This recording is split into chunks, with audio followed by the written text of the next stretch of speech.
Hey everyone, welcome back to our channel. If you're here, you're probably staring at that frustrating error code F99 on your GE dishwasher and wondering how to get it fixed. Don't worry, I'm here to guide you through it step by step.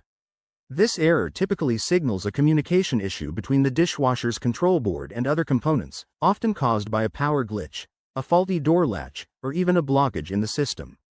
It's a common problem, especially in 2025 models, but the good news is, you can often resolve it yourself without calling a pro right away.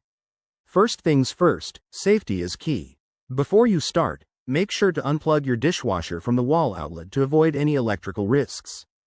Give it about 5 minutes to fully discharge any residual power. This simple reset can sometimes clear the error code magically. Once that's done, plug it back in and run a test cycle to see if the F99 has disappeared. If the error persists, let's move to the next steps. Check the door latch. Ensure it's closing securely. A misaligned or dirty latch is a frequent culprit. Gently clean it with a soft cloth and make sure nothing is obstructing it. Next, inspect the interior for blockages. Remove and clean the filter and spray arms thoroughly. Debris buildup can interfere with the dishwasher's sensors and trigger codes like F99.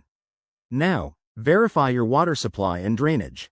Make sure the water inlet hose isn't kinked and that the drain is clear. If your dishwasher isn't getting water properly or can't drain, that could be the issue. Run a quick diagnostic by starting a cycle and watching for any unusual behavior. If none of these steps work, it might be time to dig deeper. You could have a problem with the control board or wiring, which often requires professional help. At that point, contact GE customer support or a certified technician to avoid causing more damage. There you have it. Simple fixes for a pesky error. Remember, regular maintenance like cleaning your dishwasher monthly can prevent these issues altogether. If this video helped you, hit that like button and subscribe for more handy home repair tips. Thanks for watching, and I'll see you in the next one.